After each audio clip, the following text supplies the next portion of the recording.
Bon, bah coucou à tous, bonjour à tous, ici Patrick, aka Ask Pat. Aujourd'hui, j'ai choisi d'avoir un format un peu différent que de d'habitude. Et j'ai également un invité très spécial, Yorgo. Donc Yorgo, vas-y, présente-toi un petit peu. Qui es-tu? Qui suis-je? Bonjour, bonjour. Alors, je m'appelle Yorgo Klinatsis et je travaille pour Eurostar avec notre cher Patrick ici. Et je suis également un acteur et cinéaste je vis à Londres. Voilà, comme vous l'avez compris, donc Yorgo vit en Angleterre, il est avec moi, enfin, on travaille, on se voit de temps en temps, voilà, Ouais, mais pas tout le temps, mais ouais. voilà, parce que bon, Yorgo travaille à mi-temps, et à côté du travail Eurostar, ben, il est aussi acteur, réalisateur, cinéaste, Exactement. et donc Yorgo a un projet, j'ai vu le fruit de son travail, donc je suis allé à l'avant-première de son court-métrage. Et franchement, j'ai été époustouflé. Yorgo, est-ce que tu peux nous parler de ton court-métrage? Oui. Donc, en effet, oui, j'ai fait un court-métrage de 10 minutes qui s'appelle Trigger et dont l'histoire est qu'un jeune acteur va passer une audition de télé-réalité à Londres et les questions de la directrice de casting vont commencer à être de plus en plus perturbantes et va, il va revivre un événement du passé qui a été très traumatique pour lui. Et donc en fait, l'histoire tourne autour des déclencheurs, on va dire, psychologiques, Oui. des traumas du passé qui reviennent vers le présent quand quelqu'un, par exemple, nous pose une question, nous dit quelque chose, ou un comportement de quelqu'un, un objet, un souvenir. Et, et le thème général, c'est à propos du consentement sexuel, parce qu'en fait, c'est... Alors, pardon, je t'interromps. Le consentement sexuel, oui, oui, ça, les gens ont l'habitude, mais là, c'est bien particulier puisqu'on parle du consentement sexuel dans le monde LGBT+. Exactement, parce que donc c'est une histoire personnelle et donc j'ai utilisé ma propre histoire pour écrire ce film et en effet donc c'est quelque chose malheureusement qui se passe énormément dans la communauté LGBTQ+, que ce soit en Angleterre, ou en France, en Belgique, partout dans le monde en fait. Oui. En écrivant ce film et en parlant, je me suis rendu compte que je n'étais pas le seul dans cette situation et que ce qui m'est arrivé il y a quelques années à Londres, c'est arrivé à énormément de personnes et spécialement des gays. C'est également arrivé aussi à des femmes, mais comme tu l'as très bien dit, Oui, on en parle plus quand c'est voilà. avec des femmes, ce qui est très bien et qu'on devrait en parler encore plus, bien sûr. Oui, parce qu'il y a eu tout le mouvement MeToo, MeToo, voilà. Et t'es en train de créer un mouvement, toi aussi? En fait, mais t'es en train de créer un mouvement. Faudrait que je trouve un... Oui. MeToo. MeToo. Voilà, on est en train de créer un mouvement là, maintenant, là. C'est du live. C'est du live, ouais, MeToo. Donc, exactement, parce qu'il y a beaucoup en fait, on va dire, d'hommes gays qui... on n'en parle pas entre nous, en fait. Même par exemple, à Patrick, en fait, il ne savait pas que ça m'est arrivé. Non, et non, je lui ai dit seulement il y a quelques semaines, avant de l'inviter à l'avant-première privée de mon film. Et on s'est confié l'un à l'autre, et c'est pas la seule personne qui s'est confiée à moi. Et je me suis rendu compte qu'en fait, c'est vraiment un gros problème chez les gays. Et en Angleterre, apparemment, il y a plus de 40% de mecs homosexuels qui subissent une forme d'agression sexuelle, quelles que soient les formes, parce que c'est ça aussi le film. Je ne vais pas révéler. Oui, tu ne veux pas tout dire, c'est normal. Comme ça, vous venez voir le film. Mais, pardon.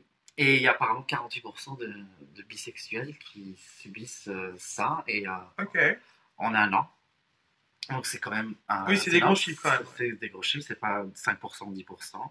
Donc j'ai décidé d'en parler, j'ai décidé de prendre mon courage à deux mains et de créer cette conversation. Et de là, je suis très content que tu m'invites à ton podcast pour qu'on en parle librement et avec de l'amour et du soutien. Et j'espère que ça va inspirer d'autres d'autres personnes en écoutant ce podcast peut-être à venir nous parler, nous Bah là, des déjà, témoignages. on peut déjà demander, parmi ceux qui nous écoutent, est-ce que vous déjà, par exemple, est-ce que vous avez déjà vécu ce genre de traumatisme?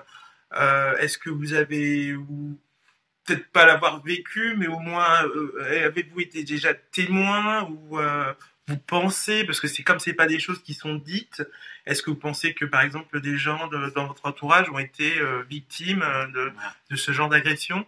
Donc n'hésitez pas à les mettre en commentaire. Moi, ça m'intéresse beaucoup et puis avec Urgo, on pourra y répondre et si vous voulez même donner des conseils entre nous, n'hésitez pas.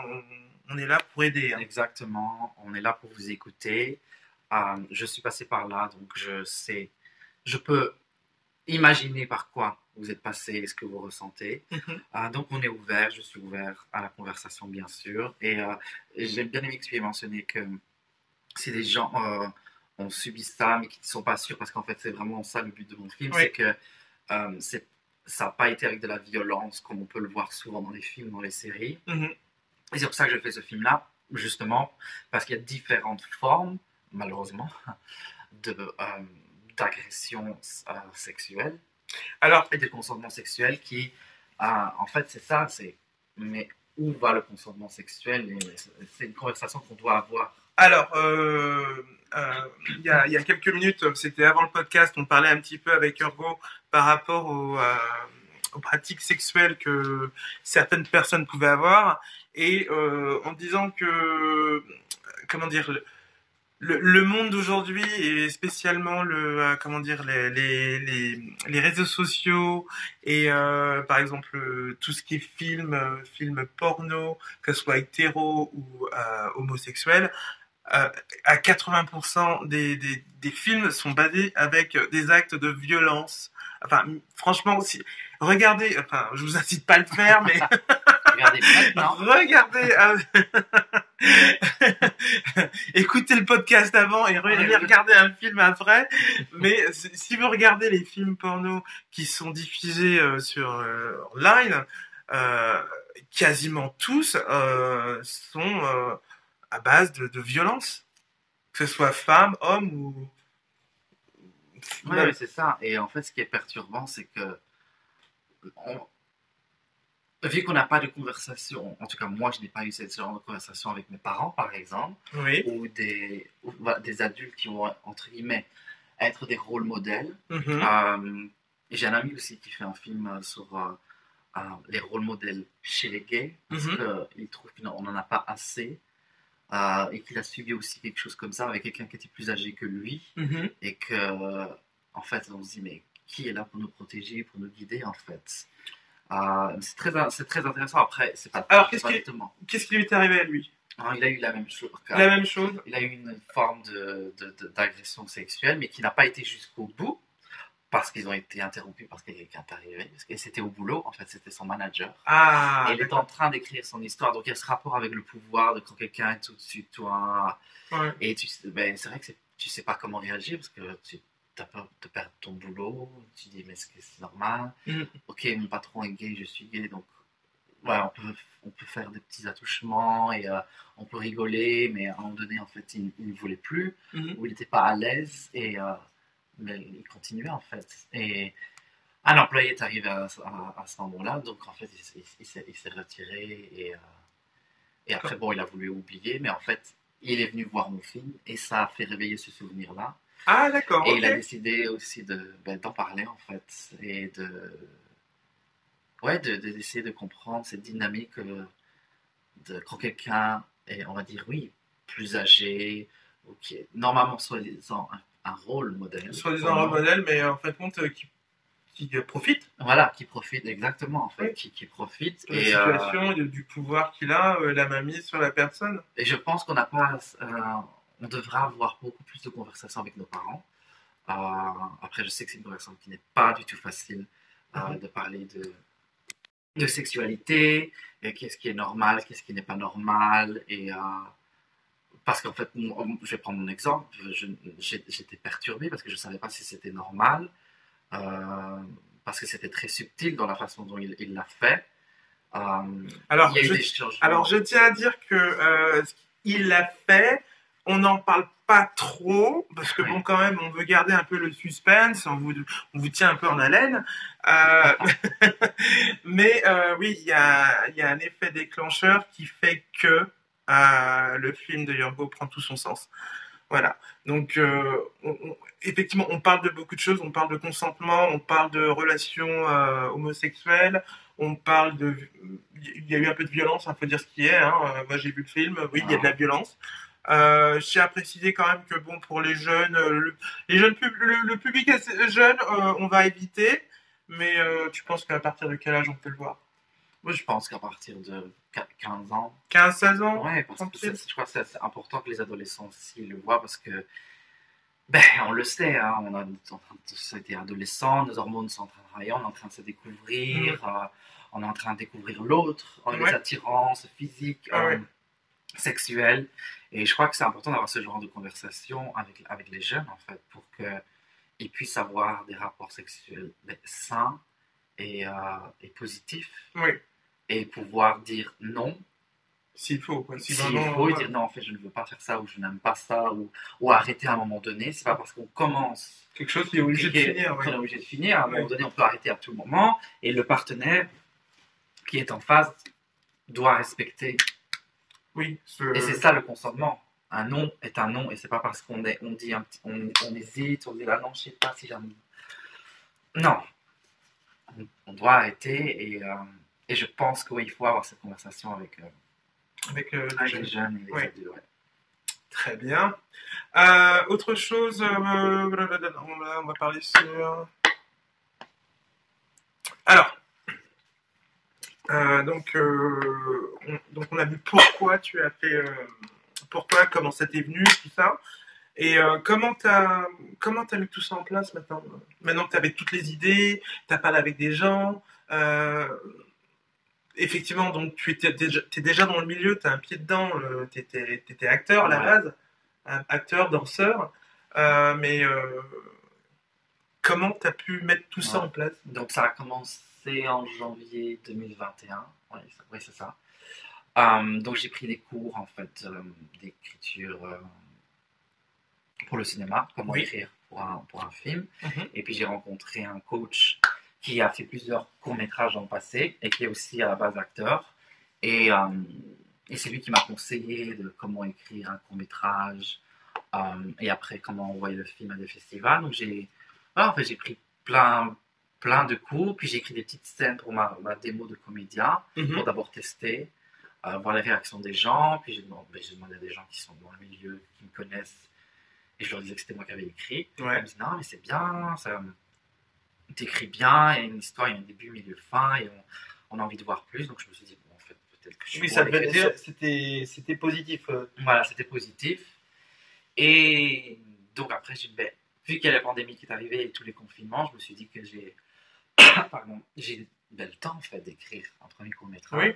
Donc ça m'a pris 1 an et demi, et puis comme tu as dit, vu que je suis déjà dans le milieu, je connaissais déjà beaucoup de gens. Donc c'est là que j'ai commencé à recruter, on va dire, mon équipe de tournage, et je résume tout ça, mais on a terminé à 25 personnes à travailler sur mon film. On a tourné ça en janvier 2022. Et ça a pris combien de temps tout ça? Le tournage? Oui, le tournage. En 2 jours. 2 jours? On a tourné ça en 2 jours. Dans une maison. Ouais. Donc les 4 lieux du film ont été tournés dans une maison. On a juste transformé. Oui. Ouais. À un moment donné, donc ça se passe dans une maison. C'est une fête, faut dire ce qu'il y a. Voilà. Une fête dans une maison. Voilà. Ensuite, il y a une scène à casting. Oui, il y a le casting. De la télé-réalité. Donc, on a juste pris un mur, en fait, d'une maison. Et puis, l'autre côté, pour la directrice de casting, on l'a transformé comme ça pouvait ressembler à une salle de casting où elle avait un. Et le commissariat? Et c'est un coin au milieu. Et on a mis un bureau, on a mis des affiches. Ah, c'est bien fait. Ah oui, c'est. Ah non, mais franchement, on n'y croit pas. On dirait que c'est une. En fait, c'est pas un commissariat. C'est genre comment on appelle ça un centre clinique. Oui, voilà, planning familial, un truc dans le genre. Exactement. Ah, ouais. Et donc, ça a été fait en 2 jours. Et puis, la post-production, Donc, éditer, puis la mettre la musique, le son, Mhm. ça a pris jusqu'à maintenant, jusqu'en avril. Donc, on va dire 3 mois. Donc 3 mois le tout. Et pour éditer et la musique et tout ça. Ouais. D'accord. Et tes acteurs? Bah, bon, Donc, on a fait toi, tu t'es trouvé, hein, je j'imagine. me suis trouvé moi-même. Parce que donc, je joue le rôle principal dedans. Normal. C'était important pour moi pour jouer mon propre rôle parce que c'est mon histoire. Pardon. Et après, avec ma co-réalisatrice, on a fait le casting et on a d'abord recruté par téléphone. Donc, en anglais, on dit self-tapes. Mhm. Donc, en fait, on a envoyé le script aux acteurs et ils nous ont envoyé leurs vidéos. De là, après, on a fait une sélection déjà de ceux qu'on préférait. Et puis, on a demandé à certains d'avoir un rendez-vous sur Zoom. Surtout les 2 rôles qui étaient très importants, que on voit l'alchimie entre nous et se sentir confortable l'un l'autre, parce qu'il y a quand même quelques scènes un peu chaudes quand même, faut dire une scène de sexe du film, donc il fallait que je sois à l'aise et que l'autre acteur soit à l'aise aussi.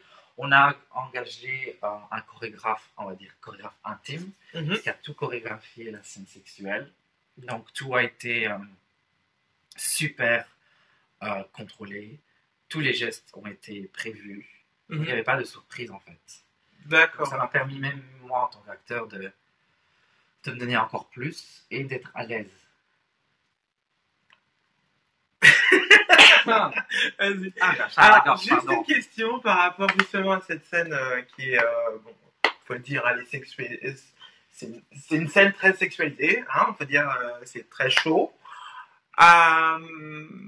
Et étant donné que tu étais à l'aise, ok, est-ce que tu étais très à l'aise, si tu vois ce que je veux dire, dans le sens où, parce que maintenant ton partenaire acteur qui joue avec toi, ouais. Vous avez quand même cette intimité quand même qui était vraiment très proche. Est-ce que tu te sentais vraiment à l'aise pour en faire un peu plus, ou vous êtes vraiment limité à ce qui devait être fait, la chorégraphie qui a été programmée? On a respecté la chorégraphie, on n'a rien rajouté au niveau mouvement. D'accord. Mais c'est clair que notre jeu, je vais dire par exemple les respirations ou les bruits, ça a été sur le moment même. Mais la chorégraphie, non, rien n'a été changé sur le moment même. On s'est respecté l'un vers l'autre, on n'a pas rajouté quoi que ce soit. C'était vraiment la chorégraphie. Je voulais aussi dire qu'on n'était pas nus. Parce que c'était important pour moi, parce que c'est mon film, c'est mon histoire. Et je veux aussi montrer l'industrie du cinéma qu'on n'a pas besoin de voir des parties du corps intimes pour montrer ils ont une relation sexuelle. Donc en fait, tout a été tourné de façon à ce qu'on reste habillé d'une certaine façon. Je dirais à moitié, bien sûr. Oui, on voyait pas tout, mais on comprend ce qui se passe. Ouais. Voilà, exactement. Okay. La façon dont on a mis la caméra pour qu'on ne puisse pas voir que en fait, on avait encore nos pantalons, en fait, nos vêtements en bas.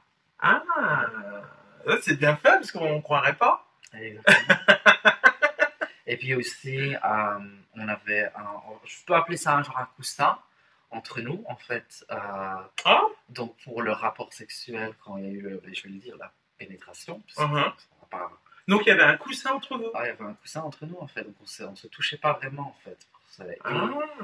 Et au niveau du jeu d'acteur, ça libère, en fait. Parce qu'en fait, on se touche pas. Donc, waouh, franchement, j'ai vu la scène, honnêtement.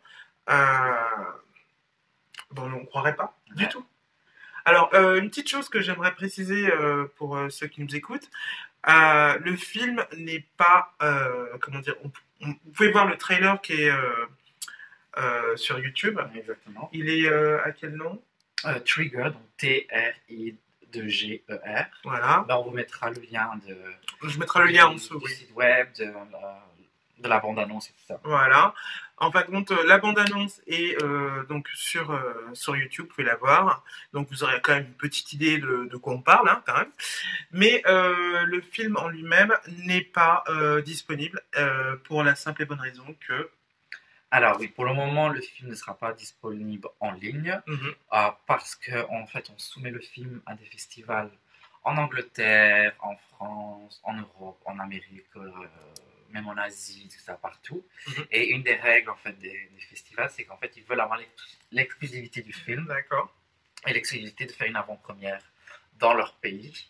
Donc, pour le moment, en tout cas pendant un an, pour sûr, le film ne sera pas disponible en ligne. Il sera seulement. Vous pourrez aller voir le film seulement quand le film sera sélectionné à des festivals. Mhm. Donc, de toute façon, sur la page Instagram et Twitter du film, on mettra à chaque fois les liens où vous pourrez voir le film. Donc, ce sera pour le moment la seule possibilité de voir le film, ce sera dans une salle de cinéma avec les festivals qui vont nous sélectionner. Donc, on croise les doigts. Et oui. Il y en aura plein dans le monde entier. Et on Ouais. espère aussi en France et en Angleterre et en Belgique aussi, parce que je l'ai envoyé aussi en Belgique. Et le projet d'après, Oui. c'est en fait, on veut faire une série. Oh, oh. Alors là, ça m'intéresse. Ça m'intéresse beaucoup. Donc, vous voulez faire une série? Vous voulez faire une série, donc on reste toujours sur le style, sur le thème Trigger. Alors, j'ai pas encore commencé à écrire, donc je vais pas m'avancer. Ouais. Mais je pense que ça va. On va garder des éléments du film, beaucoup en fait. Oui. Mais je ne pense pas que le titre va être Trigger, parce que vu que ça va être une série, je veux développer en fait ce qui m'est arrivé quand je suis arrivé à Londres en fait. Donc plutôt l'histoire, ça va être un jeune acteur qui arrive à Londres, qui n'est pas tellement confiant avec lui-même, avec sa sexualité, et en fait il va se découvrir de plus en plus à Londres et à travers des.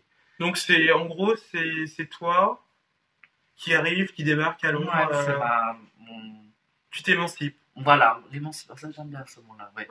Ça va être plutôt sur l'émancipation, parce que je veux qu'en fait la série soit positive au final, et pas juste dire voilà ce qui s'est passé dans ma vie, les trucs les plus tragiques, et de laisser l'histoire comme ça et dire voilà les problèmes qui arrivent dans la communauté LGBTQ+. Mais parce que tout ce qui m'est arrivé après a fait que je suis maintenant ce que je tu suis. Es là maintenant. Et que maintenant je suis heureux, je suis confiant avec moi-même, j'ai des relations saines, que ce soit au niveau amical, professionnel, amoureuse. Bon, je suis célibataire, donc. Bon, alors, voilà, il est célibataire. Voilà, je l'ai passé. Alors, Yorgo, il fait 1m75. 75. Bon, il a les yeux. Noirs. Les yeux noirs. Enfin, vous imaginez le latino, voilà, c'est tout à fait ça. Il est poilu. Je suis un méditerranéen et je l'assume. Et donc, ouais, en fait, ça va être l'émancipation d'un homme gay. D'un homme gay. Et écoute. Qui va se trouver, en fait, à Londres avec son identité, sa personnalité et sa sexualité. Et ça sera donc tourné sur un personnage uniquement ou il y aura plusieurs personnages? Alors, ça, j'ai pas encore décidé, je vais être honnête. Parce qu'à Londres, je trouve que c'est quand même une plaque tournante. Non, exactement. Oui, bien sûr, le personnage principal, c'est moi. Mais comme tu as pu le voir et que j'espère que vous allez le voir au cinéma bientôt avec les festivals, il y a d'autres personnages et je veux les développer. Je veux leur donner plus d'importance. Mais ouais, d'accord. Et développer ces personnages. Mais bon, je vais commencer à écrire tout doucement. J'avais besoin d'un peu de vacances. D'accord. Une pause. Et l'avant-première, parce que ça a été très intense ces derniers mois, mais c'était que du positif, bien sûr. J'avais besoin aussi de me ressourcer. Mais là, je suis revenu de Belgique, j'étais voir mes parents, un de mes meilleurs amis, et ça m'a fait du bien. Et je vais commencer tout doucement à écrire cette série, et puis on verra. On va approcher des sociétés de production, Netflix, des distributeurs. Netflix, si vous entendez. Netflix. Hashtag Netflix. Hashtag Netflix. Et donc on verra. Après, j'ai d'autres idées aussi pour d'autres films et séries, mais là pour le moment, je sens que j'ai encore des choses à dire. C'est que le début pour cette histoire-là. Et les gens qui ont, ben, comme toi et d'autres qui sont venus à l'avant-première, ils m'ont posé la même question. Est-ce qu'il y a une suite? Est-ce qu'il y a quelque chose qui va se passer? Parce que, Oui, parce que là, tu peux faire un bon spin-off. voilà. Et oui, effectivement, tu peux partir sur autre chose. Et c'est le but, donc ça me fait plaisir. Non, franchement, moi j'ai vu le film, bien sûr. Et effectivement, je me dis, si tu pars dans ce sens-là, au niveau des arrivées sur Londres, découverte de soi-même, il y a pas Ouais. mal de choses à Avec dire toutes et à les, avec faire. toutes les tentations qu'il y a à Londres aussi. Ah bah là, on parle Et de l'alcool, des voilà, drogues. dans la communauté, ben, c'est ça en fait. Je veux aller beaucoup plus profondément avec les sujets au niveau de la, chez les gays. En tout cas, moi, j'ai remarqué dans mon entourage, après, je sais pas pour toi, mais j'ai rencontré beaucoup de gens qui ont une addiction à l'alcool, aux drogues. Quoi? L'alcool? L'alcool, drogue, mon Dieu. Non. Et moi, pour être honnête avec moi-même et avec vous tous, j'ai eu une forme d'addiction au niveau du sexe. Ouh. À Ouh. un moment donné, oui, en fait, je ne m'arrêtais pas en fait, de rencontrer des mecs que pour du fun. D'accord, donc Et, tu consommais. Je consommais ça et c'était pour cacher mon mal-être et pour, entre guillemets, booster ma confiance, mais en fait, c'est temporaire. Oui, c'est très éphémère. C'est C'est bon sur le coup, mais. C'est bon pendant 10, 15, 20, 30 minutes, mais après, tu te retrouves tout seul chez toi et tu te dis, mais ok, je suis tout seul en fait. Ouais. Et c'est là qu'en fait, tu réalises, ok, en fait, peut-être que j'utilise le sexe pour combler un vide et donc un manque. Et la pandémie, les confinements, en fait, on a été un peu forcé à faire un travail sur soi-même. Et moi, je suis vraiment reconnaissant. Ça a été un peu dur à des moments donnés parce qu'on est face à soi-même. Ouais. Plus cet événement qui m'est arrivé dans le passé m'est revenu en pleine face avec ces séries que j'ai regardées. Ouais. Donc je me suis dit, qu'est-ce que je fais avec tout ce que je ressens, toutes ces émotions et tous ces souvenirs. Donc j'ai décidé de faire un travail sur moi-même. J'ai commencé une thérapie. J'en ai parlé. Et le fait de faire mon premier film, Trigger, c'est une forme de thérapie aussi pour moi et j'espère que ça aidera aussi d'autres personnes. Ah oui, non, mais tout à fait. Moi, je comprends ce que tu dis. Pour ceux qui m'écoutent et qui me regardent, qui regardent ma chaîne, mes vidéos, j'ai fait beaucoup plus de vidéos, par exemple, pendant la pandémie, parce que bon, il n'y avait pas grand-chose à faire. Et pour moi aussi, c'est une forme de thérapie en me disant, bah écoute, je sais pas, peut-être que j'ai l'impression que quand je suis dans la vraie vie, je m'entends, les gens ne m'écoutent pas vraiment, ou des fois j'ai ce sentiment d'être pas été écouté, pardon, de ne pas être écouté, et je me suis dit, ben écoute, tu sais quoi, tu vas faire tes vidéos, et puis qui t'écoutera, qui voudra t'écouter, écoutera, c'est tout. Voilà. Et, mais tu fais surtout, c'est pour toi. Ouais, je le fais pour moi. Je vous rassure, je suis pas milliardaire depuis, je n'ai pas d'argent. Mais ça va arriver. J'ai des donateurs qui m'écoutent, des sponsors. J'ai des crédits comme tout le monde, je travaille, je paye tout ce que j'ai à payer, j'ai payé mes factures. Non, je ne roule pas sur l'or, je vous rassure. Pas du tout, je ne roule pas sur l'or du tout. Mais ça va, je vis et je suis heureux et ça, c'est déjà pas mal. C'est énorme, voilà. Exactement. Voilà. Moi, par exemple, le samedi dernier, il faisait un temps super. Le plaisir, mais vraiment intense, c'était de pouvoir mettre ma serviette dans mon jardin et de m'installer dessus. Voilà. Exactement. Des petits plaisirs, mais en fait, qui maintenant, on se rend compte que, en fait, on est vraiment chanceux. On est chanceux. On est vraiment chanceux et c'est du luxe, en fait. Bah, du luxe. Oui, non, ça dépend où tu te places. Voilà. Par rapport à d'autres personnes qui n'ont pas la possibilité d'avoir un jardin et de juste profiter du soleil. Voilà. Et ouais, c'est des petits check-up de la vie. Oui, où tu te dis, attends, remets-toi en question et regarde un peu ce qui se passe à côté. Et dis-toi bien que bon, c'est pas qu'il y a pire, bien sûr, mais il faut se réjouir de ce qu'on a. Exactement. Voilà. En fait. C'est bien de se comparer à des personnes qui, si tu as des projets ou des gens vont être pour toi une inspiration? Par exemple, moi, bien sûr, ben, ça va être beaucoup d'acteurs ou des réalisateurs qui, voilà, ils ont fait des films, maintenant ils sont très connus. Bien sûr, c'est un but, pas pour être connu. C'est juste pour dire que j'en vis à 100%. Je me lève chaque matin et je fais ce que j'aime. Oui. Je vais sur un plateau de cinéma, je raconte des histoires. Et surtout là, ce que j'ai réalisé pendant la pandémie, c'est que j'avais envie de raconter des histoires qui vont toucher les gens et qui, normalement, vivent aussi peut-être la même chose que moi. Bah, je pense que oui. À la base, tout le monde fait pipi, tout le monde fait caca. Exactement.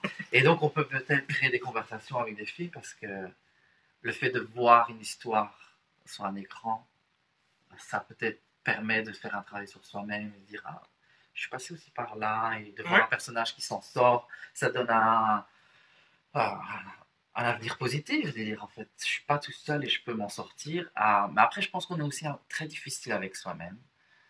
Et pourquoi? C'est une très bonne question. Je pense que c'est aussi la société qui nous fait que on nous vend, et surtout maintenant du rêve, et genre le succès égale tout ce qui est au niveau argent. Tu as l'argent, tu peux te payer des grosses voitures, surtout maintenant avec les réseaux sociaux, avec les influenceuses et influenceurs. Oui.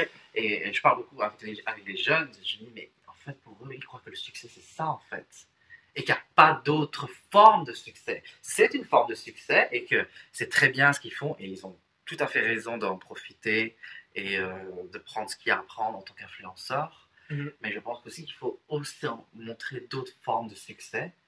Comme tu as dit, moi je pense que ce que tu as dit de mettre ta serviette dans un jardin et de profiter du soleil, c'est une forme de succès aussi. Tout à fait. Parce que c'est pas tout le monde. Tout à fait. Là. Et alors, le jardin... Vous êtes tous invités. Alors, le jardin, je tiens à le dire, moi c'est ma comment dire... Ce que j'adore dans mon jardin, c'est que je vais au fond de mon jardin, je me retourne et je regarde la maison. Et là, je regarde la maison et je me dis merci à tous mes ex. Mais oui. Là, je dis merci à tous mes ex, et franchement, sans rancune, aussi bien les bons comme les mauvais.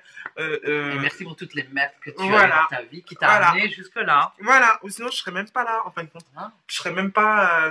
Non, j'en serais pas là. Je serais sûrement autre part en train de... je sais pas, mais je serais pas là. Et aujourd'hui, je sais ce que je veux dans la vie, et je sais surtout ce que je veux pas. Ouais. Voilà. Est-ce que tu mérites aussi? Alors, ce que je mérite... Après, oui et non, parce que bon, ce que je mérite, moi je fais du bien autour de moi, c'est tout ce que je peux faire, ok? Les gens, s'ils veulent me donner quelque chose, donne. De toute façon, j'attends pas. Je donne pas pour recevoir, je donne parce que je peux, voilà. Et parce que ça te fait du bien. Ça me fait du bien, et je suis content, et je demande pas d'argent, je me demande rien du tout, je demande juste qu'on me respecte, et que voilà, qu'on m'aime, et puis voilà, qu'on s'aime tous ensemble, et voilà quoi. Mais donner, être heureux, pour moi, oui, pour moi c'est être heureux, c'est pas synonyme argent. Exactement. Être heureux pour moi c'est... Ça contribue, mais oui. Il faut pas que ce soit le centre de tout, de toutes nos actions. Toutes nos actions est liées à ça va me donner de l'argent, ça va me faire de l'argent. Je pense que non, il faut être honnête. Avoir de l'argent, ça aide à être bien, à être confortable. Mais pour moi, par exemple, avec ce film, c'est pas mon but, c'est pas de dire je vais être super riche, je vais essayer de le vendre, je vais essayer de faire ça. Bien sûr que j'y pense, c'est parce que je veux en vivre à 100%.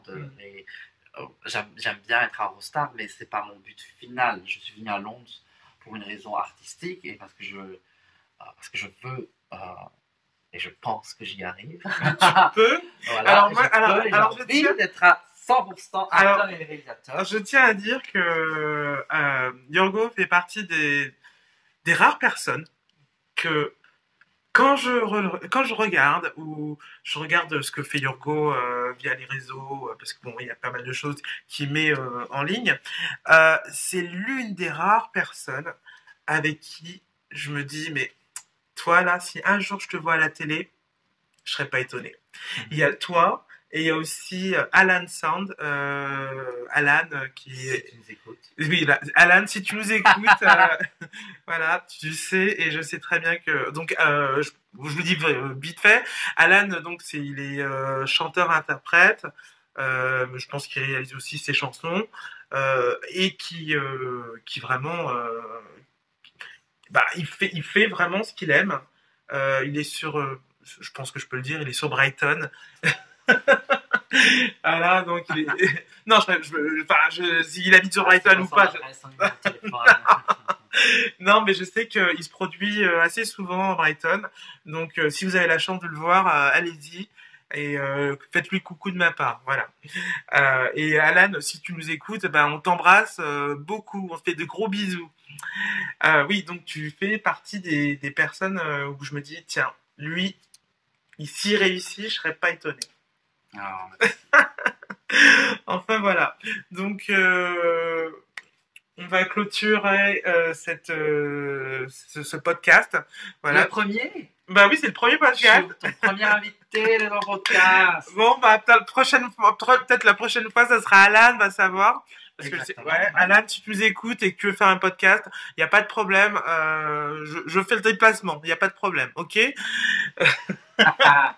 Donc voilà, donc si vous avez aimé, n'hésitez pas à commenter, liker, partager ou encore vous abonner. Qu'est-ce que dire, Yorgo? Est-ce que tu as une page où on peut Alors, contacter également? Ma page personnelle, c'est Yorgo Glinatsis, donc on mettra tout en commentaire. Après, mon film, c'est Trigger, et donc bien sûr, on a une page Instagram, on a un Twitter, on a un YouTube, et on a un site web. Donc là, le site web, vous allez voir plus d'informations sur les acteurs, et il y a plus d'informations. À la limite, en fait, tout est lié, en fait, parce qu'il y a... Tout est dedans. Ouais, donc on va plutôt mettre peut-être le site internet parce que dedans il y aura la bande-annonce, il y a les liens pour Instagram, Twitter et YouTube. Donc d'accord. Je crois que ça va être le plus simple, c'est comme ça. Oui. Et ma page, personnelle, c'est Yorgo Glinatsis, donc YORGO underscore GLYNATSIS sur Instagram. Voilà, donc voilà, vous avez toutes les infos. De toute façon, si vous n'avez pas, je les mettrai en barre d'infos en bas. Et donc, n'hésitez pas à commenter, liker, partager et encore commenter ou encore vous abonner, pardon. Et qu'est-ce que je vais dire d'autre? Oui, Yorgo est célibataire, donc n'hésitez pas. Merci voilà, encore, on vous fait de gros bisous et merci, on vous dit à très bientôt pour peut-être le second podcast. Au revoir.